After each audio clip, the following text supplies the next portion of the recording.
Hey, everyone. How are you doing? How's it going, everyone?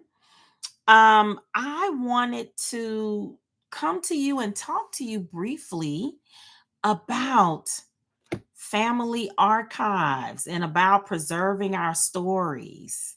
Hi, Tamika. How are you doing? So, for those of you who don't know me, my name is Dr. Treasure Shields Redmond. I am your erstwhile poet and performer and educator. I am also a culture keeper and an oral historian. I'm the executive director of the Community Archive, which is an oral history nonprofit. And we help to preserve the stories of African American communities. In just a bit, I'm going to be releasing a podcast that contains interviews with surviving descendants of those people who survived the 1917 East St. Louis race massacre, popularly known as the race riot. So I'm excited about that. You can go hear the trailer on Spotify, or you can go to thecommunityarchive.org. But I'm going to be hosting a class on November 13th about how to preserve family stories permanently. And I kind of want to talk about some of the ways that family stories and family archives can be created in ways that, we may not have thought about, right? So, oftentimes, as I've said before, when people think of archives, they think of dusty stacks and, inaccessible boxes of special things. And, there have been movies that are about ancient items, right? The Mummy, and I forget what the name of that movie was that had Tom Hanks in it, and he was going around trying to figure out National Treasure. And movies where they try to find the Ark of the Covenant. What's the name of the guy with the whip? And he would be he would be just going on adventures, and it always had something to do with some person of colors, ancient ruins and ancient items. But that's a whole other conversation. But my point is that, we've been taught as a culture that preservation is only for, fancy people to do. And really, with the political climate like it is now, preservation is the duty of us all. We know that there's a concerted effort to erase history so that people can repeat it, or to make the teaching of accurate histories illegal so that they can repeat those histories. So we really should make it our business to preserve our family stories, because that is knowledge acquisition. And if we lose those stories, we are in danger of repeating things that people have already learned the lessons from. So the title of this video is, family archives can take many forms. So I want to talk about a couple of the fun ways that you can compile some things and preserve them for future members of your family who you may not even meet, but it would be a fun project to do. So number one, the family cookbook. I love a good old family cookbook.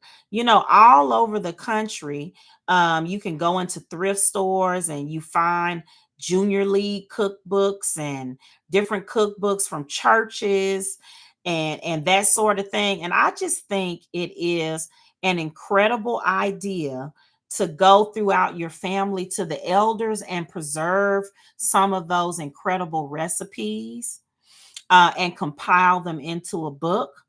And we live in this incredible time where you could literally speak into a phone, it will transcribe it into words for you, and then you could just print it out and staple it together if you really want to do it in a quick and dirty manner.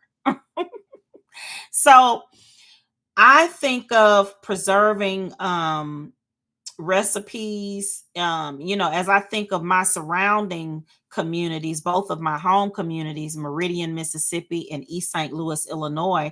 I think of the elders in those communities, and the ways that culinary arts, cooking ways, kitchen magic, kitchen hoodoo are really voices from the past. So if you have an 80-year-old person, an 80-year-old mother, auntie, sister who is making a peach cobbler, for example, it is quite possible that her peach cobbler is a riff on her own mother's peach cobbler. So if a person is 80, they were born in 1930. No. They were born in 1942, right? And if it is a riff on their mother's recipe, let's just subtract 21 years from that, right? So was it 32, 22, 21? So actually it's a recipe from 1921, right? And we can keep going back. And that is how food ways and culinary ways become a real historical record. And just imagine if you went to the elders in your family or in your community and you added stories with the recipes, right? So one of the complaints that I hear from people is, the people in my family, they're closed mouthed. They won't talk about it. I have immigrant parents. They won't talk about the circumstances of their immigration. There may be some pain there. There may be some trauma, or they may just be a member of the silent generation who are called that because they're grin and bear it people. They're take it on the chin people. That is the way of that generation, right? So oftentimes when you're talking about other things like food, you can also get information about them as a child in the kitchen. The recipe, the ingredients that aren't available here that were available in their home communities, and so forth. The different ways they used to cook. My own 85-year-old father talks about heating his home with coal. I can't imagine that. It sounds quite toxic and dangerous. But in this part of the Midwest where he was from, because it's also an area that has mining and lots of trains, heating with coal was quite common. In fact, if you buy an old house in and around East St. Louis, there's usually a coal chute in it, where they used to, the people who delivered the coal would put it down there into the cellar or wherever the coal went, right?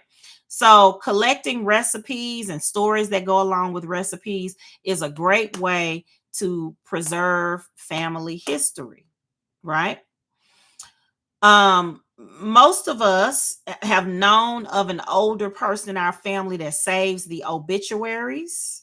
So if you can gather the obituaries and then you can create uh, different sorts of ways to display or bind the obituaries, I think that would be an incredible way to preserve some family history. If you put the obituaries in chronological order or in the order of pictures in a photo album, um, you may have things like that. I recently had an experience where I was presenting to a group of educators, and I taught them an exercise with their students to get to know them better. And it was having the students create um, a favorite song playlist. So I just think that would be an incredible way to get to know the elders in your family and to create an archive of memory with family and community members by, the songs that were played at their wedding, or their favorite song, or their favorite gospel song. If you compile those into a playlist, that would be an incredible way to create a preserved archive of family memories. And then the last idea that I'm thinking of has to do with sewing and fashion. If you have, a family where people are seamstresses and they sew things, you might want to go and recover pictures that are just of items that they sold. Different people in the family wearing things that they sold, almost like if they were going to New York and they were going to sell their designs, you might compile everything that they sold, take a picture of their sewing machine, include a brief story with them about, who taught them how to sew and how important that was. That the sewing craft, being a seamstress, being a tailor, these are trades and gifts that people don't use in the same way that they used to. It's not as pervasive as it used to be. So I think that would be an incredible way to get some preserved family history. So as you can see, archive is an expanded idea. Archive is about family talents and gifts and offerings, and pulling them together in discernible ways, legible ways, readable ways. So if you're interested in not only those, but also learning how to create a podcast of stories so that your family stories or your community stories are preserved forever, come to my class on November 13th, Monday night, 7 p.m. Central. You can go to thecommunityarchive.org and then tap on shop, and you can get right into and reserve your spot for the class. I'm Dr. Treasure Shields Redmond, and I will see you good people next time.